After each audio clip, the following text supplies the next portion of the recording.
গতকাল শিবিরের সাধারণ সম্পাদক গণমাধ্যমে বলেছেন তারা প্রতিদিন ইফতারে 3 লক্ষ টাকা করে ব্যয় করছেন। যদি প্রতিদিন 3 লক্ষ টাকা করে ব্যয় করা হয় তাহলে এই পবিত্র রমজানে প্রায় 90 লক্ষ টাকা তারা ব্যয় করছেন।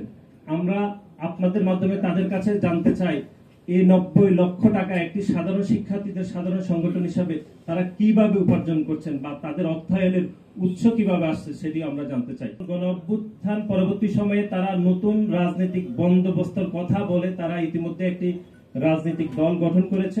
আমাদের দলের পক্ষ থেকে সেই সিদ্ধান্তকে স্বাগত জানানো হয়েছে এবং বাংলাদেশ জাতীয়তাবাদী ছাত্র দলের পক্ষ থেকে আমরা স্বাগত জানিয়েছি। কিন্তু আমরা যেটি উদ্বেগের সহিত লক্ষ্য করলাম সেটি হচ্ছে নতুন রাজনৈতিক দল যে গঠিত হয়েছে নতুন রাজনৈতিক বন্দোবস্ত হিসাবে, সেটিতে আমরা আসলে নতুনত্ব কিছু দেখিনি। বিশেষ করে আমরা নেতৃত্ব নির্বাচনে খুবই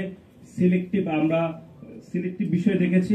নমিনেটেড ব্যক্তিবর্গ সেখানে নেতৃত্ব নির্বাচিত হয়েছে, কোনো গণতান্ত্রিক প্রক্রিয়ায় নেতৃত্ব নির্বাচন হয়নি।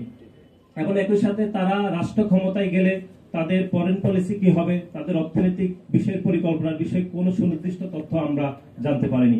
এবং বিশেষ করে গতকাল ন্যাশনাল সিটিজেন পার্টির যিনি প্রধান তিনি রয়টার্সকে বলেছেন যে বাংলাদেশের কিছু ধনী ব্যক্তিরা তাদেরকে অর্থায়ন করেছে।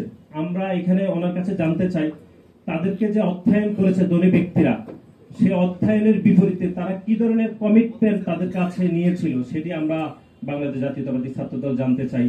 এবং একই সাথে এই যে তাদের নেতৃত্ব নির্বাচন অথবা তাদের অর্থ সংগ্রহের যে যাবতীয় বিষয়, তাদের ফরেন পলিসি বিষয়ে আমরা কোনো নতুনত্ব পাইনি, বরং বাংলাদেশ জাতীয়তাবাদী দল যখন গঠিত হয়েছে সেই দলের পলিসিগুলো কপি হয়েছে বলে আমরা মনে করছি এবং এটি কোনো দোষের কিছু নয়। সুতরাং সার্বিক বিষয়ে নতুন যে দল গঠিত হয়েছে সেটা নতুন রাজনৈতিক বন্দোবস্ত হয়নি। একই সাথে আমাদের কাছে মনে হচ্ছে এটি আদিম রাজনৈতিক বন্দোবস্ত হয়েছে বলে আমরা মনে করছি। এবং শিবিরের বিষয়ে এখানে বলা হয়েছে, আমরা যেটি দায়িত্বহীনভাবে বলতে চাই, গতকাল শিবিরের সাধারণ সম্পাদক গণমাধ্যমে বলেছেন তারা প্রতিদিন ইফতারে 3 লক্ষ টাকা করে ব্যয় করছেন। যদি প্রতিদিন 3 লক্ষ টাকা করে ব্যয় করা হয় তাহলে এই পবিত্র রমজানে প্রায় 90 লক্ষ টাকা তারা ব্যয় করছেন। আমরা আপনাদের মাধ্যমে তাদের কাছে জানতে চাই এই 90 লক্ষ টাকা একটি সাধারণ শিক্ষার্থীদের সাধারণ সংগঠন হিসাবে তারা কিভাবে উপার্জন করছেন বা তাদের অর্থায়নের উৎস কিভাবে আসছে সেটি আমরা জানতে চাই।